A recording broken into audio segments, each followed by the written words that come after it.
All right, here's another one, so that you can, I guess, navigate through this confusion or whatever, what the fuck ever. And apparently, nothing you could do can get you worthy of entering heaven, or what the fuck. And the pearly gates, which might be your teeth, could be the heaven that they're speaking of. So it's a whole bunch of weird shit talking about Dante Inferno, um, as an analogy that describes the need to be eaten and to enter heaven.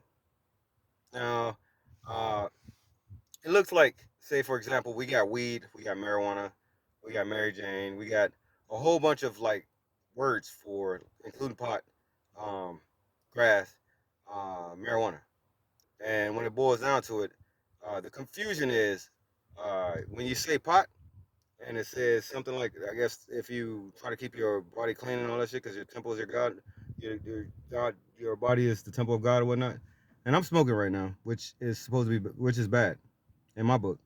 But anyway, I'm doing it anyway.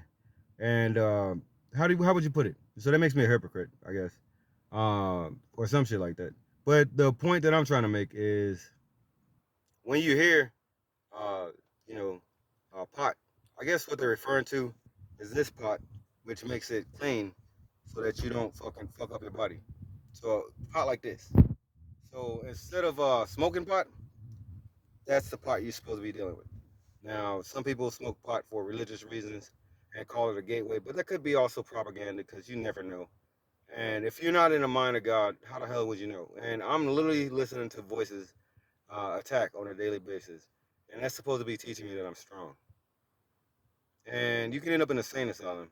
You could actually end up crazy, shot, discredited, swept under the rug for this bullshit. You can literally look in an insane asylum and see people hearing voices, and that's what this shit is.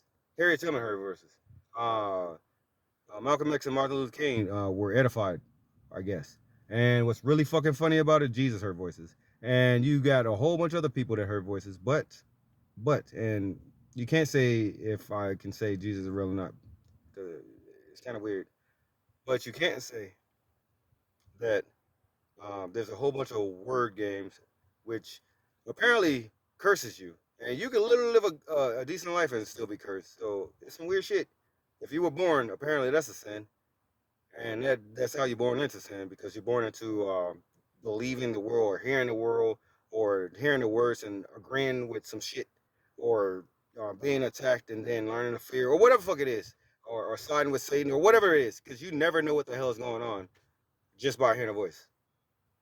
You can tell what color I am, how tall I am. You couldn't tell shit, but you can hear a voice. You literally don't know if I'm American or anything, but you hear a voice and you can literally say, "Is that Jesus? Is that God?" So you can literally be confused out of your fucking mind, out of your gourd, and then be killed because there are people out there literally praying on us. And somehow this is supposed to be helping out. Me saying this shit, it's supposed to be helping out.